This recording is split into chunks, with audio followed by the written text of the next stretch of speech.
আজ আমাকে বন্দী করতে দ্বিধা করলো না।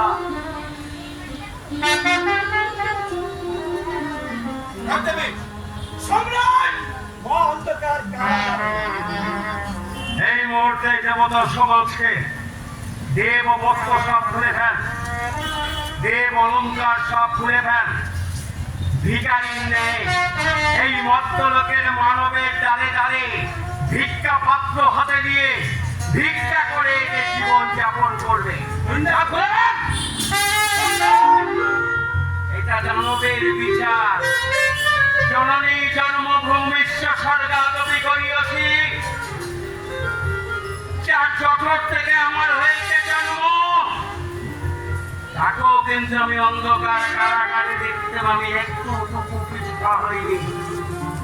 তোমাদের যেই মানবকে এত তোমরা হিংসা করো, ঘৃণা করো, তাদের অন্যেই তোমরা প্রতিপালিত হবে এই মাত্র লোকের মানবের দ্বারে দ্বারে।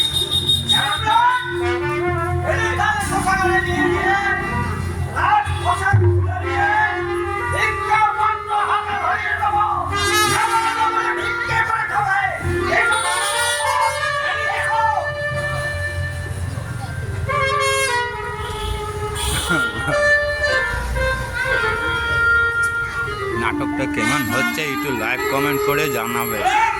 দেখো কত সুন্দর নাটকটা দেখাচ্ছে তোমাদের, যাত্রা আদ্যাশক্তি মহামায়া নাটক। আমি মুক্ত করতে স্বীকার করছি, সত্যি সত্যি তুমি দানব হলো, রাজখানুকে ভালো করেছো, রাজখানুকে ভালো।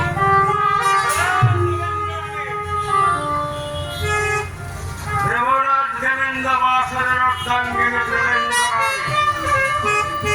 আপনাকে আমার সঙ্গে যেতে হবে।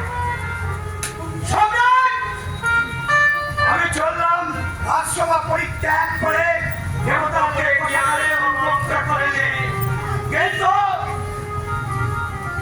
রাজধরণী জয়ন্ত জননী মাতৃত্ব আসন দিয়েছে। আমি জানি না মা, আরেক মা সামান্য অপরাধে লৌহ কারাগারে আজ অপেক্ষা করছে। এতদিন দানব বংশ মুক্তি চেয়েছে, আশীর্বাদ করে বলে গেল দানব বংশ ধ্বংস, দানব বংশ ধ্বংস, দানব বংশ ধ্বংস।